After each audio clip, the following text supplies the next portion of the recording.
Vote चोरी का आरोप बीजेपी पर लगाने वाले ऐसे लग रहा है फिर से खुद फंस गए हैं। पवन खेड़ा का मामला देखिए, दो दो एक्टिव आईडी एपिक नंबर उनके पास दिल्ली के ही है, और अब चुनाव आयोग ने उनको नोटिस भेज दिया है कि 8 सितंबर तक बताएं कि दो दो वोटर आई कार्ड उनके पास कैसे थे। हाँ, पवन खेड़ा सामने आए थे जब ये खुलासा अमित मालवीय ने की अपनी ट्विटर वॉल पर किया, तो उसके बाद एक एजेंसी को बुला करके इन्होंने सफाई देने की कोशिश की कि साहब मैं एक जगह से शिफ्ट कर गया था, शायद 2016 का जिक्र कर रहे हैं, और मैंने चुनाव आयोग से कहा था कि मेरा नाम हटा दिया जाए। अब आप फेस सेविंग के लिए इस तरह की सफाई पर उतर आए हैं, तो फिर पवन खेड़ा को ये भी दिखाना चाहिए कि 2016 में जब वो वहां से शिफ्ट हुए थे और दूसरी जगह अपना वोट बनवाया था इन्होंने, तो चुनाव आयोग में कोई तो उन्होंने दरखास्त दी होगी, कोई तो एप्लीकेशन दी होगी, कुछ तो डॉक्यूमेंट इनके पास होंगे कि 2016 में मैंने नाम हटवाने के लिए कहा था। तो वो डॉक्यूमेंट क्यों नहीं पेश कर रहे हैं? मीडिया के सामने पेश कर देने चाहिए थे। तो फिर चुनाव आयोग ही कटघरे में होता, ना कि पवन खेड़ा। अब पवन खेड़ा को अगर नोटिस मिला है, भेजा गया है 8 सितंबर तक जवाब देने के लिए, तो ये केवल पवन खेड़ा को नोटिस नहीं है अंजू जी, ये इनके नेता राहुल गांधी को भी एक तरीके का जवाब है चुनाव आयोग की तरफ से कि भाई जरा अपने मुंह पर भी हाथ फेर करके देख लो, तुम्हारे मीडिया विभाग के ही प्रिय प्रवक्ता क्या गुल खिला रहे हैं या दूसरे लोग क्या गुल खिला रहे हैं। पिछले दिनों बिहार में भी विजय सिन्हा का, जो भारतीय जनता पार्टी के नेता हैं और पूर्व स्पीकर और इस समय डिप्टी चीफ मिनिस्टर हैं, उनकी भी 2 आईडी सामने आ गई थी।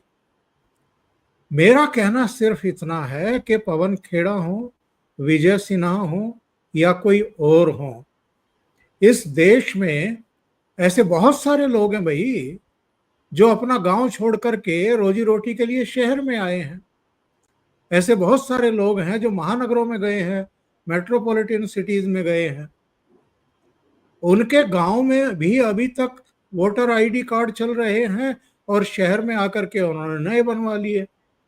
तो कुल मिलाकर के जो एसआईआर है, इसका मकसद तो यही है ना, बिल्कुल, कि अगर किसी के 2 जगह वोट बने हुए हैं, चाहे कारण जो भी हो, आप व्यक्तिगत रूप से उस आदमी की लापरवाही समझ लीजिए या कहीं से नाम हटवाना, कहीं जाकर के जुड़वाना, इसकी जो पेचीदगियां हैं, जो देरी होती हैं, वो किसी भी स्तर पर है, चाहे वो नीचे के अधिकारियों के स्तर पर है या ऊपर के अधिकारियों के स्तर पर है या काम का बोझ है, जो भी है, लेकिन नेग्लिजेंसी तो नेग्लिजेंसी है।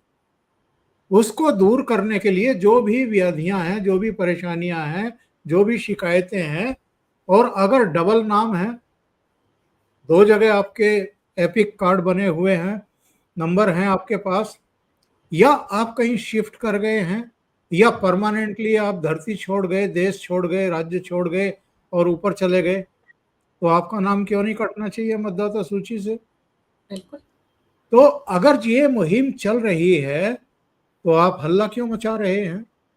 आप बेंगलुरु में वो प्रेजेंटेशन वाली प्रेस कॉन्फ्रेंस क्यों कर रहे हैं लंबी चौड़ी कि जी महादेवपुरा में ये और फलानी जगह ये और ढिमकानी जगह ये और महाराष्ट्र में ये हो गया और हरियाणा में तो हम हाइड्रोजन बम फोड़ने वाले हैं? ये इस तरह की चीजें क्यों, जब आपके अपनी नाक के नीचे बैठे हुए पवन खेड़ा के ही 2 एपिक नंबर निकल आए हैं? तो ये तो पूरे देश में रोग है ना। इस रोग से ही तो छुटकारे के लिए इस समय जगह जगह ये एसआईआर का प्रोग्राम चल रहा है कि भाई घर घर जाकर के जरा पता करो जिनके पहचान पत्र बने हुए हैं वो हैं भी या नहीं है, यहाँ रहते भी हैं कि नहीं रहते हैं, दुनिया में हैं या ऊपर चले गए हैं, उनके नाम हटाएं। तो आपने तो बवाल कर रखा है इस चीज को लेकर के। तो पवन खेड़ा को नहीं, राहुल गांधी को जवाब देना है। सर जवाब देंगे या नहीं? क्योंकि राहुल गांधी देखिए, उनसे भी तो कहा गया था ना कि भाई अगर आपके पास इतने पुख्ता सबूत है वोट चोरी के, तथा कथित वोट चोरी के, तो फिर हलफनामा दे दें वो चुनाव आयोग में, कोर्ट चले जाए। लेकिन हलफनामा देने को तैयार नहीं है। तो ये जो राहुल गांधी के चमचे पवन खेड़ा है, क्या ये आपको लगता है कि इतनी तपस्या करेंगे? इनकी तो तपस्या भंग हो जाती है ना सर, तपस्या अधूरी रह जाती है। ये इतनी तपस्या करेंगे कि एक जवाब देंगे इस नोटिस का? देना पड़ेगा, ये देना पड़ेगा। राहुल गांधी को भी देना पड़ेगा, देर सवेर। अभी चुनाव आयोग क्यों खामोश है मेरी समझ में आ नहीं रहा है।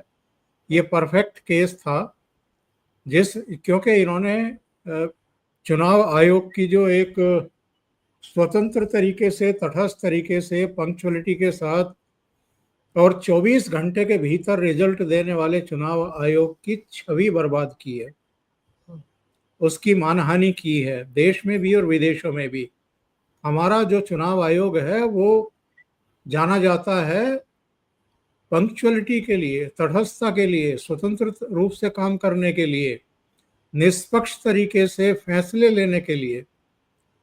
आप देखिए अमेरिका में भी कई काउंटीज में चुनाव होते हैं और किसी किसी सीट का परिणाम तो अंजू जी एक एक महीने तक नहीं आता है। बिल्कुल। वहां की जो पेचीदगियां हैं, और यहाँ भी पेचीदगियां कम थोड़ा है। यहाँ पर एक प्रदेश में ऐसा भी मतदान केंद्र है जहां पर केवल एक आदमी रहता है और वो बहुत ही दुर्गम स्थल पर रहता है। वहां मतदान केंद्र बनाया जाता है, वहां चुनाव अधिकारी भेजे जाते हैं, उसका वोट कास्ट कराया जाता है, फिर उस वोट को लेकर के वापस आया जाता है। तो ये जो पेचीदगियां हैं ये लोग नहीं समझेंगे जो चांदी की चम्मच अपने मुंह में लेकर के पैदा हुए हैं। कितनी बड़ी कवायद होती है। अकेले लोकसभा चुनाव की बात करें तो 1 करोड़ से ज्यादा कर्मचारी अधिकारी पूरे देश में मतदान की प्रक्रिया संपन्न कराने के लिए लगते हैं। लाखों बूथ बनाए जाते हैं, कितनी फोर्स लगती है, कितने बीएलए यानी जो आपके पोलिंग बूथ एजेंट हैं हर पार्टी के, वो रहते हैं। फॉर्म 17 भरा जाता है, वहां पर दस्तखत कराए जाते हैं कि भाई देख लो कितने वोट कास्ट हुए हैं, कितने नहीं हुए हैं। अगर नहीं हुए हैं, किसी को रोका गया है, उसकी क्या वजह है, वहां तस्दीक कराई जाती है, सिग्नेचर कराए जाते हैं उसको सील बंद करने के लिए, करने से पहले ईवीएम मशीन को। फिर जब खोला जाता है मतगणना के लिए तब फॉर्म 17 से मिलान होता है और आप बड़े आराम से जो है आरोप लगा देते हैं वोट चोरी का। मजाक समझ रखा है पूरी डेमोक्रेटिक प्रक्रिया को, चुनाव आयोग को मजाक बना करके रख दिया है इन लोगों ने। और केवल इसलिए, और कोई कारण नहीं है, क्योंकि देश की जनता आपको चुन नहीं रही है, बिल्कुल आपके ऊपर भरोसा नहीं कर रही है, तो इसलिए आप सब पर आरोप लगाएंगे। और अब तो सारी सारी सरहदें पार कर दी इन लोगों ने भाई। अब तो माँ बहन की गालियों पे उतर आए ये लोग। सर, माँ बहन की गालियों पे उतर आए उस पर भी मैं आपसे बात करूं, लेकिन मैं ये जानना चाह रही हूँ कि चलिए बहुत से मामलों में ये होता है, बिहार से कोई आदमी दिल्ली आ गया तो कैसे वोट करेगा 2 जगहों पर, लेकिन ये पवन खेड़ा का मामला बड़ा दिलचस्प है। एक वोट दिल्ली में जंगपुरा में है और दूसरा वोट काकानगर में है। सर, दिल्ली विधानसभा के चुनाव हो या दिल्ली में लोकसभा के चुनाव हो, बड़ी आसानी से एक जगह से जाकर दूसरी जगह डाला जा सकता है। अब पवन खेड़ा कह रहे हैं कि चुनाव आयोग जंगपुरा वाला जो है वहां का फुटेज जारी करे, सीसीटीवी। मैं देखना चाहता हूं मेरा वोट किसने डाला, मतलब उल्टा चोर कोतवाल को डांटे। ये कुतर्कों के लिए ही जाने जाते हैं। जब इनका गिरेबान पकड़ा जाता है, जब इनकी ये सब कमजोरियां पकड़ी जाती हैं, जब ये खुद कटघरे में खड़े किए जाते हैं, तो ये इसी तरह के कुतर्क करते हैं। सीसीटीवी फुटेज आपको कैसे दे दें भाई, आपकी पार्टी को कैसे दे दें, राहुल गांधी को कैसे दे दें? वहां बहुत संवेदनशील मामला होता है। वहां परिवार के परिवार वोट डालने के लिए जाते हैं, किसी की बेटी जाती है, किसी की बहू जाती है, किसी की माताजी जाती हैं, उनकी फुटेज आपको दे दें। ये केवल और केवल चुनाव आयोग की प्रक्रियाओं के लिए होती है। और कुछ ऐसी चीजें, ऐसे आरोप कई बार लग जाते हैं, उसके प्रमाण के लिए ये सीसीटीवी फुटेज रखी जाती है वो भी 45 दिन के लिए, और डॉक्यूमेंट भी, तमाम चीजें भी केवल 45 दिन के लिए। 45 दिन में अगर आपकी आंखें नहीं खुल रही हैं और हरियाणा के बारे में हाइड्रोजन बम अब आप अपने जेब से निकाल करके सामने रखना चाहते हैं, अरे तो भाई हरियाणा का चुनाव कब आया था, नतीजा कब आया था, वहां सरकार कब बनी थी, वहां तो सेशन हो चुके विधानसभा के, अब तुम हाइड्रोजन बम की बात कर रहे हो। तो जो शर्तें हैं, जो नियम हैं, जो कायदे हैं, जो कानून है कि 45 दिन में आप बताइए क्या है आपको परेशानी, तब सो रहे थे क्या कानों में तेल डाल करके, या कुंभकर्ण है क्या अब नींद खुली है जब 6 महीने गुजर गए।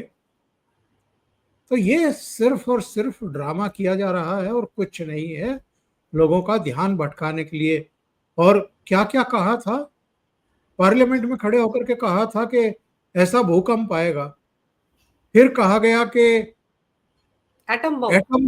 एटम बम जिसमें जिसके बाद चुनाव आयोग दिखाई नहीं देगा। अब कह रहे हैं कि हाइड्रोजन बम है, प्रधानमंत्री मोदी पूरे देश को अपना चेहरा नहीं दिखा पाएंगे, चेहरा छुपाते घूमेंगे। मतलब ले दे करके चाहे जो हो, लेकिन आपको प्रधानमंत्री पर ही निशाना साधना है, लेना एक ना देना दो। अरे भाई प्रधान कहाँ राजा भोज और कहाँ गंगू तेली। तो वो जो प्रधानमंत्री दिन रात 24/7 365 डेज सिर्फ और सिर्फ देश के लिए लगे हुए हैं, एक दिन छुट्टी नहीं लेते हैं, तुम उनकी छवि मलिन करोगे। इस देश ने तय कर लिया है कि जो आदमी ना जिस आदमी को अपने जीजाओं के घर भरने हैं, ना जिनको अपनी बहन को सांसद चुनवाना है, ना जिनकी माँ ने कभी ये चिंता की कि मेरा बेटा और मेरी बेटी सेट हो जाए, वो तो ऐसी फैमिली से आते हैं जिनको उनकी फैमिली के सदस्यों के बारे में, उनके नाम के बारे में भी जानकारी नहीं, ये भी जानकारी नहीं है कि इनका कौन सा भाई क्या काम करता है। तो ऐसे लोगों पे आप आक्षेप करोगे।